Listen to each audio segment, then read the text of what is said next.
Students have, of course, been affected in a myriad of ways by the COVID-19 pandemic. And of course, we don't want to forget about, in addition to the more traditional classroom learning, there's lots of extracurricular activities that are just as important to their development. Very happy to be joined by Suzanne Gorman from Saskatchewan Band Association, as they've put in a program to help students out with some of those extracurricular activities, band in specific. Suzanne, thanks for joining us. Do you mind talking, first of all, where this idea came from and how it all came together?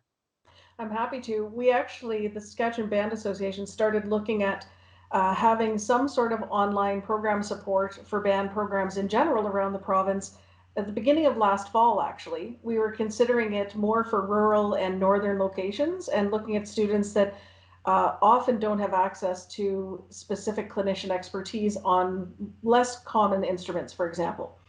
And so that's how we started it. And we had no idea how helpful that would be because when COVID 19 happened, we had all of the infrastructure set up and we were just able to really ramp up some of our plans. And we definitely changed some of the plans to address what was happening immediately, but we were able to make that shift fairly quickly. And so as a result, one of the first initiatives we did was we started looking at creating a video series that students could access online. And each video is about 15 minutes in length. And we have nine different instruments that we do. And then we have a series of four for each instrument. So by the end of this, we will have over 35 videos that are available to students for free. That's such a great idea. And I think when you talk about something like a band, anyone who's ever played an instrument or played in band knows the importance of that practicing, of continuing to progress those skills. You don't want them getting rusty. And what a great way to demonstrate that and help keep those skills sharp. Exactly. Well, in the video series, the super fantastic part of it is that it's really for all levels.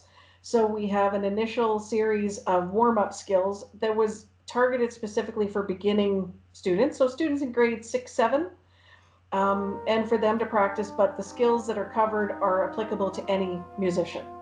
And so that series was the first one that we put out there right away so that our beginning students could stay engaged with their instrument and continue practicing. And then we're just in the process now of launching our intermediate set, which is for about grade 8, 9, 10. And then the last set will be for the advanced instrument level, and that will be for grades 11, 12, basically. And it sounds like you've had participation from instructors kind of right across the province, including some here in Saskatoon. Lots of folks getting together. Of course, the people who teach these classes, they're the ones who especially realize the importance of keeping this instruction going. Mm-hmm. We've been incredibly blessed with the contribution and excitement that we found in our clinician group. We had also started a clinician bureau. The Saskatchewan Band Association had started building one of those more again for the rural outreach and being able to support programs at a distance anyway. So we turned to our clinician bureau and then just grew it really, really quickly. And we're super pleased. For example, from Saskatoon, we have Dr. Glenn Gillis and Dean McNeil, both from the University of Saskatchewan. And we have Don McLean Bellick, Terry Heckman, and Arlene Shiplet from the Saskatoon Symphony Orchestra. And so those are the ones from Saskatoon. And then in Regina, we have same thing. We have contributors from the Regina Symphony Orchestra and the University of Regina. And so those were the initial set of people that came together almost immediately when we picked up the phone and said, would you be willing to consider doing a video like this? And immediately they were producing them. And when I say immediately, we had the idea of how we were going to do this. We put it together, put out the call, and within a week we had our first set of videos done. If there are youngsters or perhaps their parents watching who want some more information about how they can follow along with these programs, what's the best way to get information about that, Suzanne? So if they visit the Saskatchewan Band Association website, on the main page, if they take a look under the news section, there's a spot where there's a sign up for students. The sign up is free, and the only reason there's two reasons we're having them sign up. One, because as soon as they sign up, they are immediately sent a link so that they get access to the videos, and it's their link, and they can use it anytime.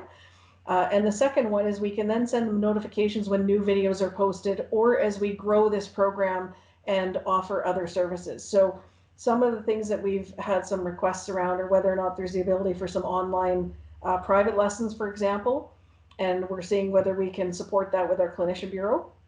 We're also looking at having sort of tutorials or master classes, which would be instrument specific, that are either live sessions or stream sessions.